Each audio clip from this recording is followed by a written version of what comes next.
Judul firman Tuhan pagi ini, rahasia memiliki hidup yang berdampak. Nah, rahasia memiliki hidup yang berdampak, kalau kita belajar, kita ini kan anak-anak Tuhan. Amin. Nah, kita kalau orang percaya itu cara berpikir kita itu udah tembus sampai di kekekalan. Artinya konsep berdampak dalam ukuran dunia itu tidak sama definisinya dengan berdampak sampai di kekekalan. Karena hanya orang yang percaya kepada Tuhan yang bisa tembus pada kekekalan, yang hidupnya bisa dipersiapkan sehingga dampak hidupnya bukan hanya di dunia tetapi sampai di kekekalan. Kalau orang dunia bilang, oh hidup berdampak itu kalau kamu kaya raya. Hidup yang berdampak itu kalau kamu jadi orang yang terkenal. Hidup berdampak itu kalau kamu suka berbagi dengan orang lain. Nah, tetapi dalam definisi dunia, gambaran orang dunia itu mereka pada umumnya yang dikejar pertama itu materi. Bagaimana saya punya dapat duit banyak, bagaimana saya punya banyak uang. Setelah dia punya banyak uang, ternyata tidak cukup, ada yang kurang. Baru orang-orang tertentu menyadari, oh ternyata hidup berdampak itu bukan hanya punya banyak uang untuk saya, tetapi bagaimana saya bisa berbagi. Makanya kalau saudara lihat itu entah dia artis, entah dia pengusaha, orang-orang terkenal yang sudah jadi kaya raya, biasanya dia suka jadi penyumbang-penyumbang. Donasi untuk kanker lah, untuk apa. Karena dia sudah di titik level yang kedua, fase yang kedua, bahwa ternyata kesadarannya dia, uang untuk dia itu tidak cukup, tidak buat dia puas. Dia berbagi, ada sesuatu yang dia lakukan untuk orang lain, itu baru ada sedikit kepuasan dalam dirinya. Nah, tetapi kita kan orang percaya, kita tidak semua kaya raya yang hadir pagi ini, betul nggak saudara? Saudara mau jadi orang kaya? Mau, semua mau, tapi kita belum ada di titik itu. Artinya kalau kita belum di titik itu, secara definisi dunia kita belum punya kesempatan untuk berbagi. Makanya saya bilang kita berdampak tuh harus tembus pada kekekalan. Kalau sudah tembus pada kekekalan, apapun keadaan kita, situasi kita, hidup kita itu bisa berbagi dengan sesama. Bukan hanya tunggu nanti kaya, tetapi apa yang ada pada kita hari ini, itu yang Allah inginkan kita berdampak bagi sesama kita. Amin. Karena kalau tunggu kaya mungkin sampai mati kita tidak jadi orang yang kaya raya. Betul apa benar saudara? Nah, saya ambil satu ayat Markus pasal yang ke-10 ayat yang ke-45. Karena anak manusia juga datang bukan untuk dilayani, melainkan untuk melayani dan untuk memberikan nyawanya menjadi tebusan bagi banyak orang. Di dalam ayat-ayat yang lain ketika Yesus berbicara dengan murid-murid, Yesus berkata, kalau orang dunia bilang penguasa itu kalau kamu bisa memerintah. Tetapi dalam konsep kerajaan sorga, kalau kita mau jadi pemimpin, pemimpin itu bukan berkuasa. Tetapi pemimpin adalah seorang pelayan yang mau melayani. Nah, bagaimana kita memiliki hidup yang berdampak? Bukan hanya sekarang kita di dunia tetapi sampai di kekekalan. Ada dua tokoh yang saya ambil, satu tokoh perjanjian lama, satu tokoh perjanjian baru. Untuk kita memahami kehidupan mereka dan kita juga bisa mengikuti cara hidup mereka yang berdampak. Yang pertama ada satu tokoh yang namanya Musa. Hebat ya Musa ya. Belum ada foto begitu keluar gambar saudara udah tahu itu Musa. Musa. Iya, ada dua loh batu ya. Iya. Musa itu luar biasa saudara. Kalau di pikiran saudara begitu saya sebut Musa, sesuatu apa yang saudara bisa deskripsikan tentang Musa? Musa itu luar biasa. Kalau saudara baca Alkitab, dia tuh bisa ketemu Tuhan, dia bisa ngobrol dengan Tuhan. Ini dua loh batu, itu kan Tuhan perintahkan. Musa kamu bawa dua loh batu ke atas gunung. Musa bawa ke atas gunung, itu Tuhan yang nulis loh. 10 hukum tuh pakai tangan Tuhan ditulis. Dan dia bisa ngobrol ketemu Tuhan. Saudara udah pernah ketemu Tuhan belum? Nggak? Luar biasa. Yang kedua, saya ambil tokoh dari Perjanjian Baru, namanya Paulus. Wah, pinter-pinter ini ya. Baru lihat gambar saudara sudah bisa menebak. Nah, Paulus itu dulu namanya Saulus. Ya. Dia seorang tokoh agama Yahudi dan dia sangat anti dengan ajaran Yesus, dengan kekristenan. Dia bukan hanya menangkap, memenjarakan orang Kristen, tetapi dia membunuh orang Kristen. Bahkan satu tokoh yang mati syahid pertama di Alkitab namanya siapa? Stefanus. Ada Paulus, ada Saulus di situ. Tetapi satu ketika dalam perjalanan dia ingin menangkap, dia dapat surat kuasa untuk menangkap, memenjarakan orang Kristen. Di tengah jalan ada sinar. Dan ada suara yang berkata, Saulus, Saulus, mengapa engkau menganiaya aku? Nah, siapa kamu? Aku Yesus yang kamu aniaya. Ya, kalau saya sebut nama Paulus yang sudah berubah dari Saulus menjadi Paulus, apa yang ada di benak saudara? Kehebatannya, wownya Paulus itu apa? 2/3 Perjanjian Baru tuh yang nulis namanya Paulus. Dia cuma tulis waktu itu, dia nggak gini, wah aku mau nulis nanti jadi kitab suci orang Kristen. Tidak ada. Waktu dia menulis itu hanya surat. Kepada Timotius anakku yang kekasih. Untuk jemaat yang ada di Korintus, hanya surat.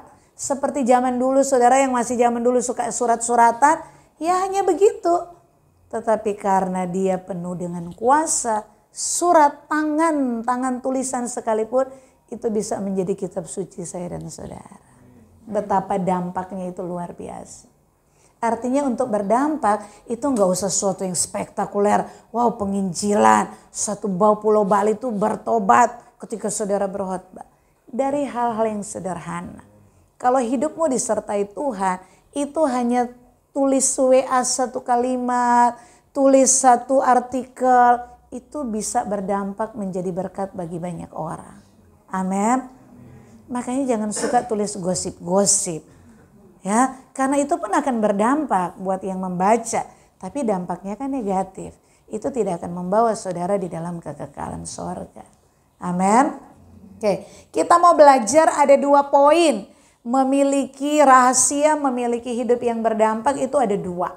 Lewat kehidupan Musa, lewat kehidupan Paulus. Yang pertama, rahasia memiliki hidup yang berdampak adalah ikut panggilan Tuhan. Mengapa Musa hidupnya bisa berdampak? Bukan hanya untuk bangsa Israel, bukan hanya di zaman dia hidup sampai hari ini. Masih kita perbincangkan siapa Musa. Bahkan ketika Yesus naik ke atas gunung, dia bertemu salah satunya dengan Musa. Elia dan Musa itu turun. Artinya mereka masih berperan aktif. Ya, bahkan sampai di kekekalan, kalau saudara mau nanti cari Musa itu di mana. Ngobrol sama Musa, kamu kok bisa membelah laut? Rahasianya gimana sih? Dengan catatan saudara masuk surga ya, boleh bertanya sama dia. Nah, kisah tentang Musa mengikut panggilan Tuhan itu ada dalam Keluaran pasal yang ketiga ayat 9 sampai 14. Saudara sudah pernah baca ayat ini belum? Ketika Musa lagi mengembalakan domba, terus semak itu tiba-tiba terbakar. Bukan terbakar, ada api tetapi enggak kebakaran. Sudah pernah baca? Sudah? Kalau sudah kita enggak buka lagi ya. Nah, ya maksud saya begini, kalau saudara kita belajar dari kisah Musa. Musa ini dari lahirnya dia, itu sudah nyata ada campur tangan Tuhan di situ loh saudara. Karena ketika Musa dilahirkan, orang tuanya itu tinggal di Mesir. Mereka belum disebut bangsa Israel, disebut keturunan Yakub, disebut orang Ibrani. Mereka keturunan Yakub itu orang Ibrani, orang pendatang ada di Mesir. Dan mereka pada waktu Musa dilahirkan, orang Ibrani ini keturunan Yakub, mereka tuh jadi budak di Mesir. Karena jumlah mereka pendatang terlalu banyak, Firaun jadi cekat-cekot. Waduh, ini pendatang lebih banyak dari kita. Nanti kita orang Mesir asli disingkirkan, nanti mereka yang jadi penguasa. Akhirnya keluarlah aturan Firaun.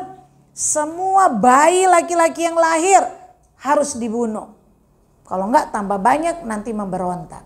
Jadi Musa ketika dilahirkan dalam situasi seperti itu yang mencekam. Tetapi Musa bisa lolos dari kematian.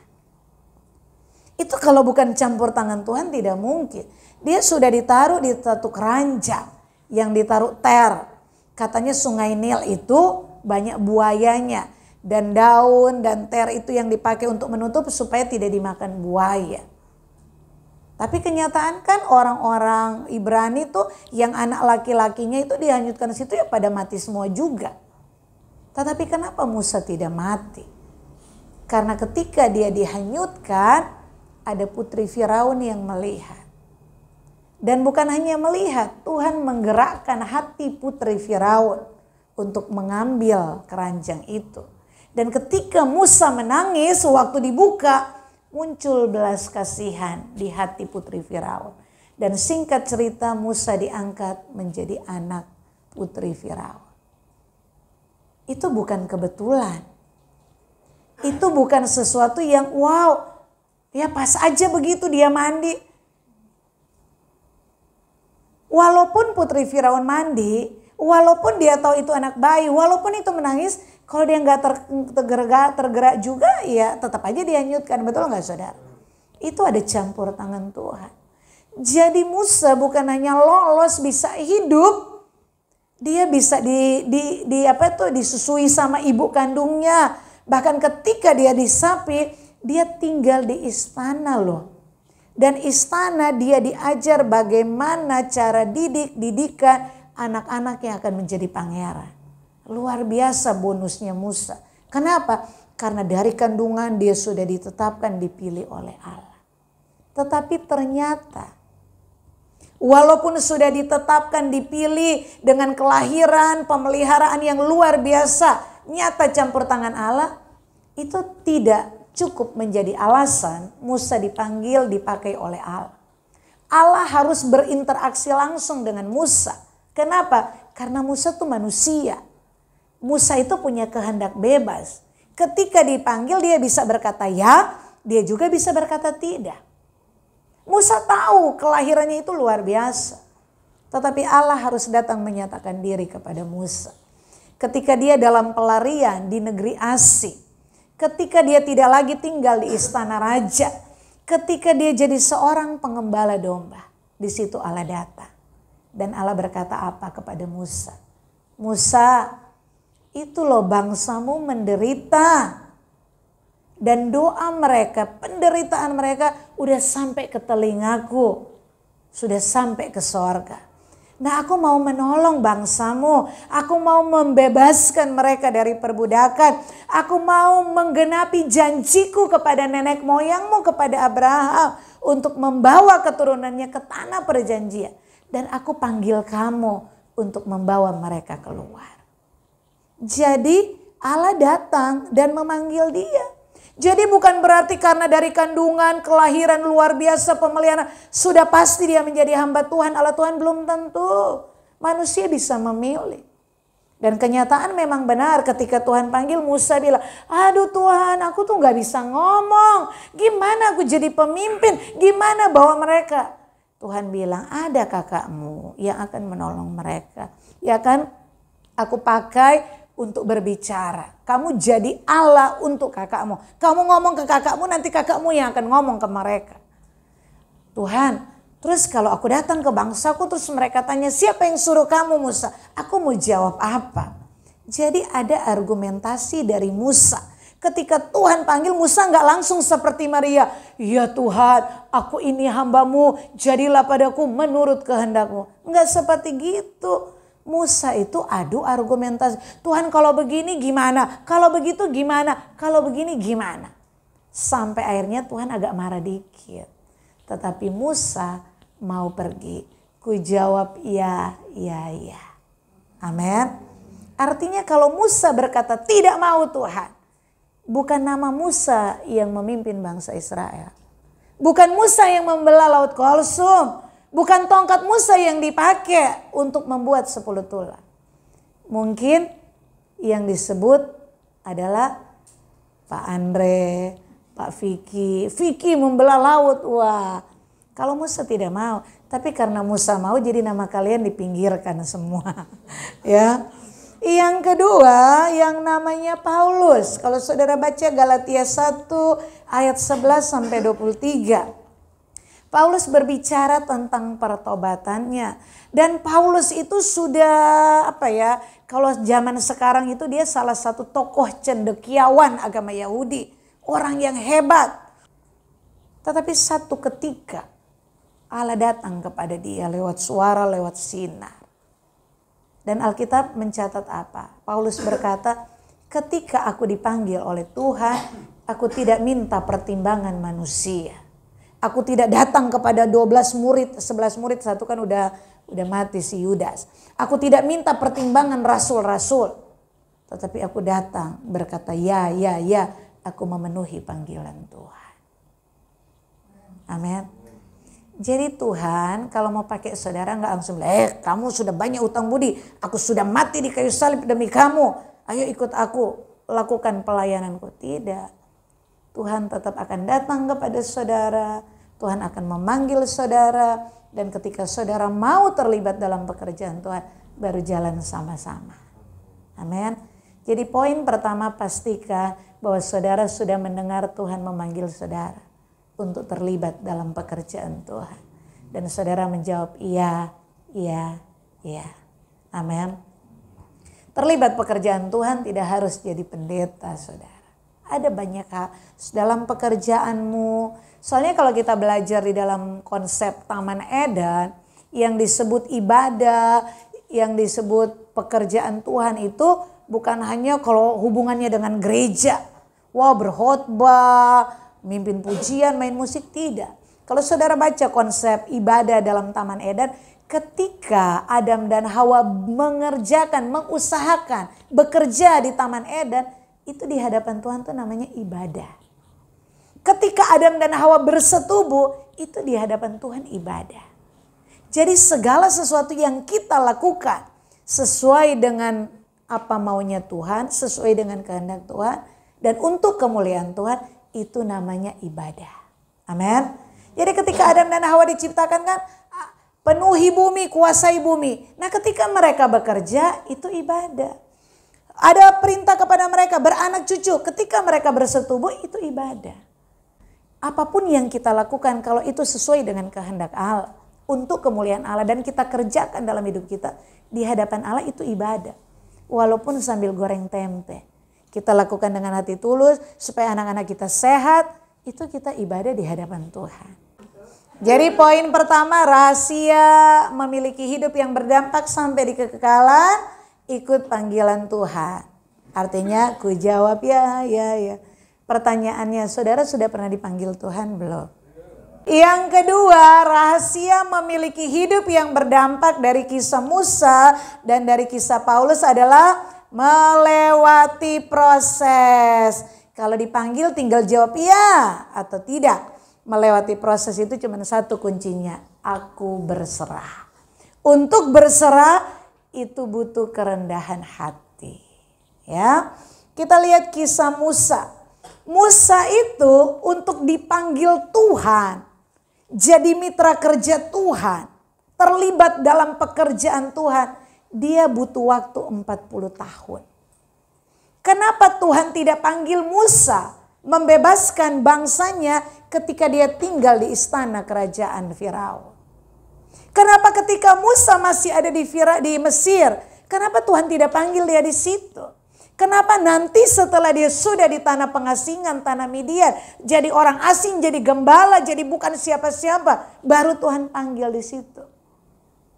Kembali, kan kalau sudah di Mesir nggak usah kembali, tinggal keluar, kamu keluar istana, bebaskan bangsamu dengan kekuasaanmu. Kenapa harus di negeri pengasingan? Sudah 40 tahun berlalu, baru Tuhan bilang kamu kembali ke Mesir. Ada yang tahu alasannya? Karena Musa perlu 40 tahun diproses oleh Tuhan. untuk menjadi alatnya Tuhan. Terlibat dalam pekerjaan Tuhan. Yang dampaknya bukan hanya untuk bangsa Israel, tapi sampai di kekekalan. 40 tahun. Lama apa pendek 40 tahun? 40 tahun. Bukan lama, lama banget. 40 tahun dia diproses. Jadi pertanyaan, kenapa seakan-akan saya ngawang-ngawang ya Bu Pendeta, pelayanan ini nggak ada yang jelas. Kenapa? Karena mungkin kamu belum lulus proses. Sehingga belum layak terlibat dalam pekerjaan Tuhan yang seharusnya kamu sudah ada di situ. Paulus berbeda dengan Musa. Kalau Musa dia dipersiapkan 40 tahun dulu, setelah itu beder, keluar.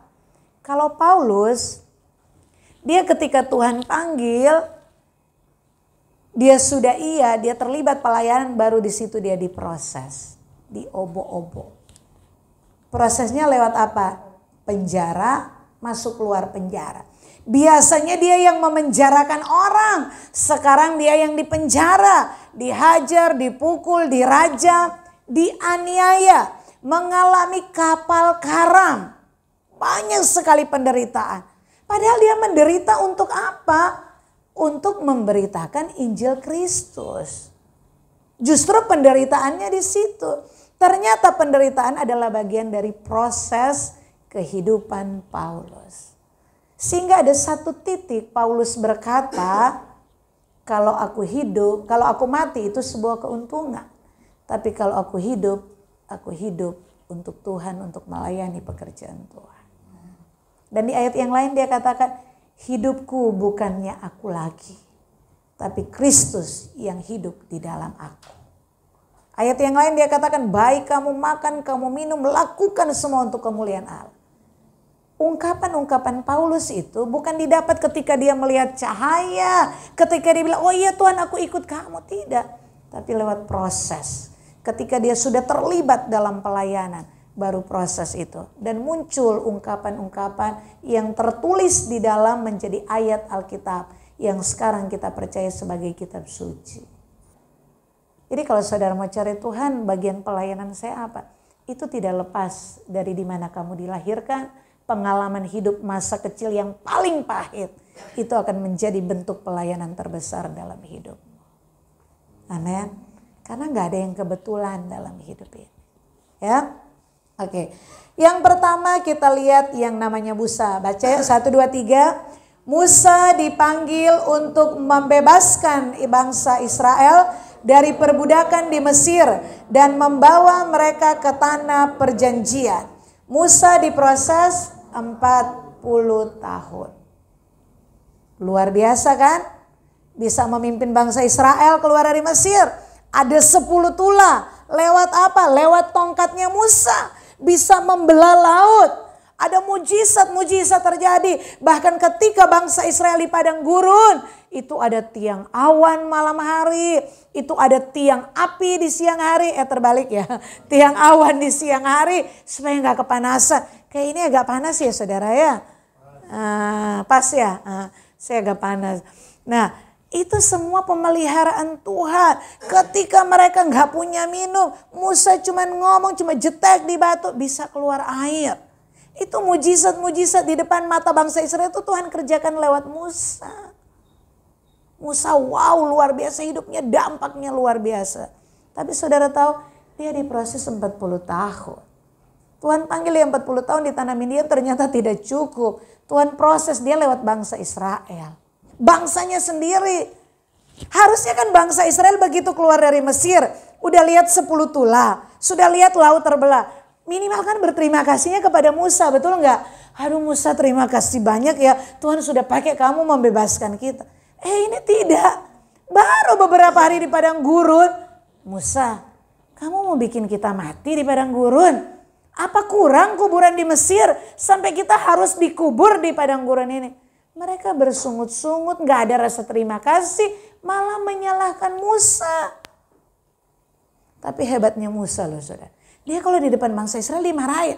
Kalian tuh kurang ajar loh. Memang tegar tengkuk, nggak tahu terima kasih. Dia marah juga sama mereka, emosi juga dia. Sampai kan Musa nggak masuk tanah perjanjian kan gara-gara batu itu kan. Tuhan bilang ngomong aja Musa.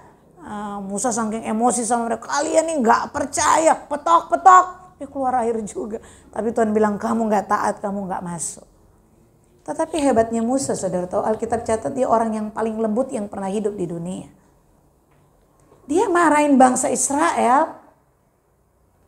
Tetapi ketika Tuhan ketemu dia, Tuhan bilang aku mau hukum bangsa itu. Musa pasang badan. Janganlah Tuhan, ini kan baru sekali, kasihlah kesempatan 2 kali. Besoknya bersungut-sungut bikin masalah. Tuhan bilang aku mau habisi mereka. Janganlah Tuhan, kemarin kan engkau ampuni, ampuni lagi. Jadi dia di bangsa Israel dia ikut marah mereka. Tapi ketika Tuhan marah kepada mereka, dia gak izinkan Tuhan melampiaskan amarah. Bahkan yang paling puncak Tuhan bilang, Musa kamu minggir. Aku mau habisi semua mereka. Cuman kamu aja, nanti dari keturunanmu aku buat masuk tanah perjanjian. Musa jawab apa? Tuhan, kalau kamu mau habisi mereka, hapus namaku dari kitab kehidupan. Dia berani mempertaruhkan nyawa kepada orang-orang yang tidak tahu berterima kasih kepada dia. Kepada orang-orang yang bukan berkata terima kasih malah menyalahkan. Mereka kan ada satu kesempatan ingin membunuh Musa. Bahkan kakaknya sendiri tuh Miriam kan sampai kena kusta. Mereka gak terima kepemimpinan Musa. Tetapi Musa hadir. Dia tahu, dia jawab panggilan Tuhan. Untuk hadir di bangsa yang tegar tengkuk. Untuk menyelamatkan mereka. Supaya mereka bisa sampai di tanah yang Tuhan janjikan. Dan demi mereka Musa pun berani berkata, hapus namaku Tuhan. Kalau kamu gak mau ampuni mereka, hapus namaku dalam kitab kehidupan. Bahkan ketika Tuhan bilang, aduh aku udah malas, gak mau aku ikut mereka. Malaikatku aja pimpin. Tuhan, Musa bilang, kalau Tuhan gak mau pimpin, aku gak mau jalan. Berani loh dia pasang badan. Untuk orang-orang seperti ini. Amin saudara. Kadang-kadang orang baru menyakiti kita sekali, hapus namanya. Gak ada dia lagi. Wah. Kalau ketemu di gereja, lebih baik saya gak ke gereja, saya mengalah. Dia aja yang ke gereja, supaya dia bertobat, saya gak usah. Karena saya gak sudi lihat dia. Nah kita hanya sekali 2 orang, pernah gak kita bayangkan dosa kita di hadapan Allah? Bagaimana kita mau mati untuk orang lain, membawa keselamatan untuk orang lain. Kalau kesalahan orang aja tidak mampu kita ampuni, kita lepaskan. Bagaimana kita mau mati buat mereka? Musa loh, kenapa dia bisa hidupnya berdampak? Luar biasa. Makanya banyak orang punya anak dikasih nama Musa. Tidak ada yang kasih nama Yudas Iskariot. Tapi Musa banyak. Kenapa? Karena hidupnya berdampak. Kita ingin hidup kita berdampak. Tetapi mau gak bayar harga seperti Musa? 40 tahun Allah proses dia, baru dia jawab iya. Gak selesai 40 tahun lagi dia diobo-obo di padang gurun loh. Ketemunya bangsanya sendiri yang harusnya hutang budi. Justru proses lewat mereka. Tetapi di situ dia disempurnakan. Dan dibuktikan bahwa hidupnya berdampak. Amin. Saulus yang berubah nama jadi Paulus. Dia dipanggil untuk memberitakan Injil kepada orang yang non-Yahudi. Jadi kalau Musa, dia dididik di Mesir, dia ngerti budaya Mesir karena dia tinggal di Mesir. Tetapi Tuhan pakai dia hanya untuk mengeluarkan bangsanya. Untuk bangsanya, bawa mereka ke tanah perjanjian. Tetapi kalau Saulus ini, dia hidup di agama Yahudi di negaranya. Tetapi dia ketika dipanggil jadi rasul, dia tidak disuruh kembali untuk Yerusalem Yehuda. Dia disuruh diutus ke luar negeri. Penginjil sampai luar negeri untuk orang-orang yang non-Yahudi. Dan ternyata itu sudah tanda kutip ditetapkan dipilih Allah ketika dia ada dalam kandungan. Dia lahir itu di Roma. Jadi zaman dulu karena Roma itu jadi penjajah, penguasa. Termasuk bangsa Israel ketika Yesus lahir, ketika zamannya Rasul Paulus. Itu kan Yehuda, Israel itu kan di bawah jajahan Romawi. Dan Romawi itu bangsa yang adikuasa, luar biasa. Makanya ketika satu waktu Saulus ditangkap, dia dihajar kemudian dipenjara, dia ngomong, aku ini warga negara Roma. Pengawal itu kaget, loh kamu kan orang Yahudi, kenapa kamu bilang kamu orang Roma? Aku punya warga negara Roma nih, aku bayar mahal. Paulus bilang, aku warga negara Roma karena kelahiranku. Aku orang Israel, orang Yahudi asli, tapi aku lahir di Roma, makanya aku punya warga negara Roma. Kaget mereka. Nah, karena negara Roma waktu itu adik kuasa, jadi kalau ada warganya yang harus dihukum, itu nggak boleh langsung dihukum. Harus melewati beberapa tahap. Karena nilai jiwa mereka tuh lebih mahal orang Roma daripada yang bukan Roma. Makanya kan kalau saudara baca kisah Paulus itu, dia akhirnya kan dikirim ke Kaisar, ke Roma. Kenapa? Karena dia punya warga negara Roma. Nah ternyata kalau kita lihat ke belakang, dari kelahirannya dia udah dipersiapkan. Nggak kebetulan dia punya 2 warga negara. Karena Tuhan punya tujuan ketika dia dewasa mau pakai dia untuk menjadi hamba Tuhan yang memberitakan Injil kepada orang-orang yang bukan Yahudi. Tetapi untuk Allah lepaskan dia, kan nggak langsung, Paulus kamu pergi, tidak. Ada pertemuan pribadi dulu. Paulus bilang, siapa kamu? Aku Yesus yang kamu aniaya. Paulus kan masih ngeblank selama dia buta. Tetapi ketika dia ke tanah Arab dalam perenungan pribadi, akhirnya dia mengakui.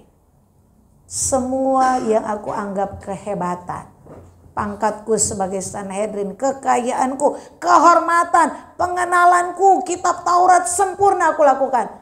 Ternyata semua sampah ketika aku mengenal Yesus Juru Selamat.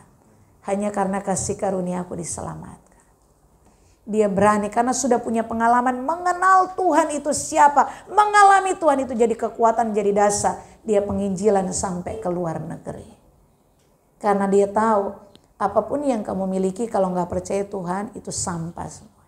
Bagaimana orang di luar sana bisa mendengar Yesus Tuhan dan Juru Selamat yang sudah mengampuni dosa. Yang mau menjadikan mereka anak-anak Allah, itu yang dia beritakan. Karena dia sudah mengalami kasih karunia Allah. Kenapa saudara tidak punya beban memberitakan Injil kepada orang lain? Karena saudara belum punya pengalaman menerima kasih karunia Allah. Hanya teori di sini. Tapi ngalami Tuhan seperti Paulus belum ada. Sehingga tidak ada yang menggerakkan dari dalam untuk membawa orang mengalami hal seperti yang sudah rasakan. Amin. Makanya kenapa saudara harus punya jam doa di rumah. Ada doa puasa, jadwal gereja. Ada jam-jam saudara harus baca Alkitab. Supaya saudara tuh bukan hanya kenal Tuhan dari kata orang. Tapi saudara tuh punya pengalaman pribadi. Ketika ada situasi-situasi mencekam, saudara bisa melihat Allah hadir di situ. Allah tidak membiarkan saudara sendiri. Pengalaman-pengalaman bersama Allah itu yang akan meneguhkan panggilan saudara. Allah tuh tidak kelihatan, tetapi dia nyata bagi orang yang tinggal dalam persekutuan dengan Tuhan. Tuhan tuh bukan hanya ketika saudara duduk di gereja, ketika saudara di lampu merah, ketika saudara sendirian berdoa dengan pergumulan beban, Tuhan ada di situ. Tetapi bagaimana, apakah saudara menghadirkan Tuhan? Enggak Tuhan itu ada. Itu kan tergantung. Setiap hari seberapa saudara investasikan waktu dengan Tuhan. Kalau di gereja, ada Tuhan. Jangan ribut, jangan bikin dosa. Sampai di rumah berantem sama suami, berantem sama istri, kebun binatang keluar semua. Karena Tuhan hanya ada di gereja, Tuhan gak ada di rumah kita. Rumah kita ini kan kayak neraka, gak ada Tuhan di sini. Nah, akhirnya ngomong yang baik, di tempat kerjaan juga gak baik. Makanya hadirkan Tuhan dimanapun kamu berada. Libatkan Tuhan dan pengalaman bersama Tuhan itu yang akan meneguhkan panggilan saudara. Amin. Dan yang ketiga, Paulus itu orang yang cerdas, dia memahami hukum. Cerdas enggak ya, itu selain pendidikan, kalau kita enggak bisa sekolah tinggi-tinggi, bacalah Alkitab setiap hari saudara. Baca Alkitab setiap hari. Karena seberapa saudara akan dipakai untuk jiwa-jiwa di luar sana, kan tergantung apa yang saudara pahami.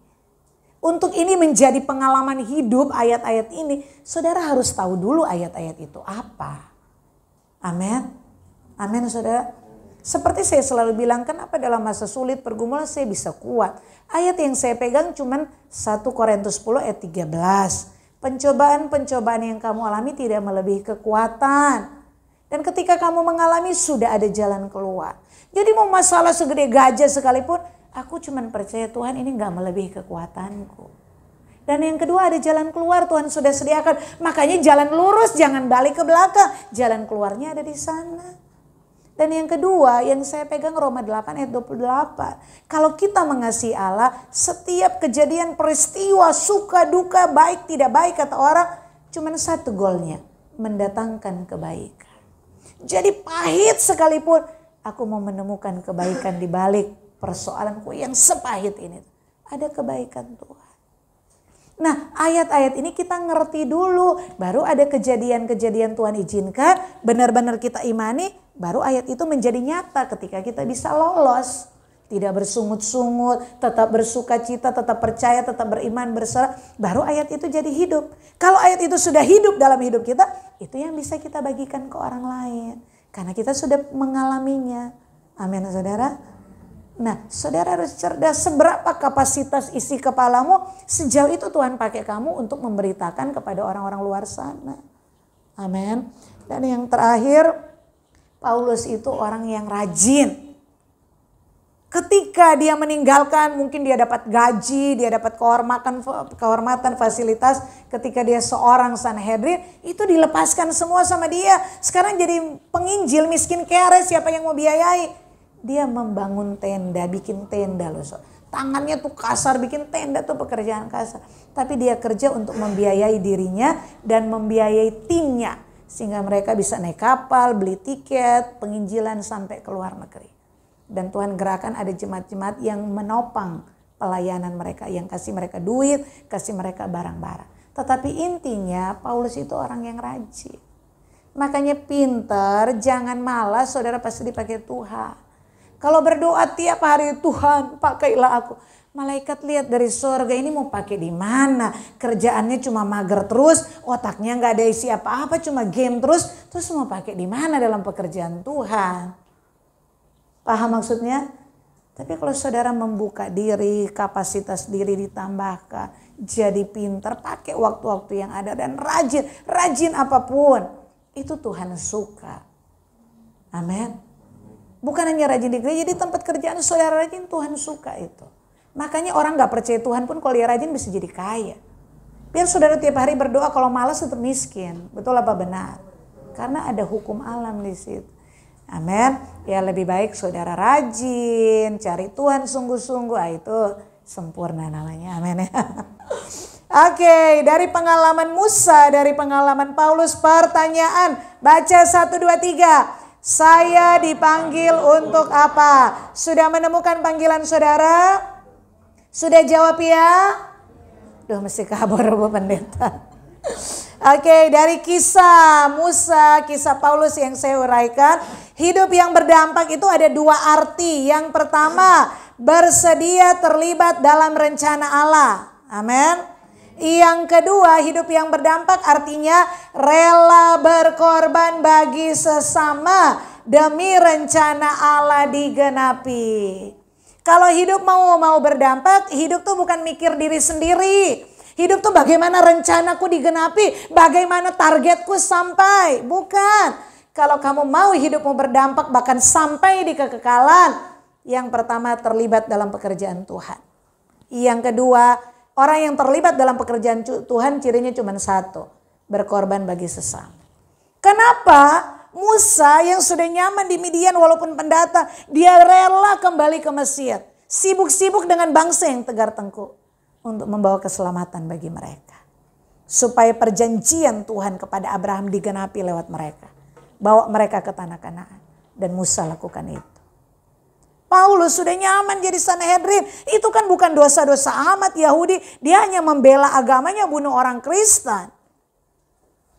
Kenapa dia harus meninggalkan semua kemewahan, kekayaan, pangkat. Terus jadi melarat, pergi ke sana sini, kerja sendiri. Kerja keras, memberitakan Injil yang belum tentu semua mau menerima dia. Ada yang ngusir dia, ada yang penjarain dia malah. Kenapa dia lakukan itu? Supaya yang di ujung dunia menerima keselamatan, mendengar keselamatan di dalam Yesus. Artinya apa? Paulus rela hidupnya untuk mereka. Aku mati gak masalah. Musa pun rela. Aku mati gak masalah. Yang penting bangsa Israel sampai di tanah perjanjian. Kalau kamu mau hidupmu berdampak, sekarang mulai singkirkan. Hidupku bukan tentang aku. bukan tentang mengejar mimpiku, tapi bagaimana aku mengerti rencana Allah. Bagaimana aku terlibat, menemukan bagianku dalam rencana Allah. Dan bagaimana aku memberikan hidupku untuk sesamaku, supaya mereka juga diselamatkan. Amin. Amin, saudara. Pertanyaan, saya dipanggil untuk apa? Sudah menemukan bagian saudara? Ada banyak orang, kalau saudara lihat Paulus masih hidup, masih segar. Dia bilang apa? Aku sudah mengakhiri pertandingan dengan baik. Dan aku sudah menanti mahkota yang akan diberikan kepadamu. Masih hidup, tapi dia bilang udah selesai tugasku. Karena dia benar-benar kerja. Nah, banyak orang Kristen sudah sampai mati, sudah dikubur, nggak menemukan bagiannya apa, apalagi mengerjakan. Mati sia-sia. Hidup jangankan berdampak, jadi biang kerok, merugi. Wah, dia lagi menyusahkan semua orang. Tapi kalau kamu mengerjakan pekerjaan Tuhan, bukan hanya sampai di kekekalan, hidupmu hari ini dimanapun kamu dibuang, dilempar, di keluargamu, di kerjaanmu, di lingkungan kamu tinggal, pasti ada sesuatu yang keluar dari hidupmu yang bisa orang lain nikmati.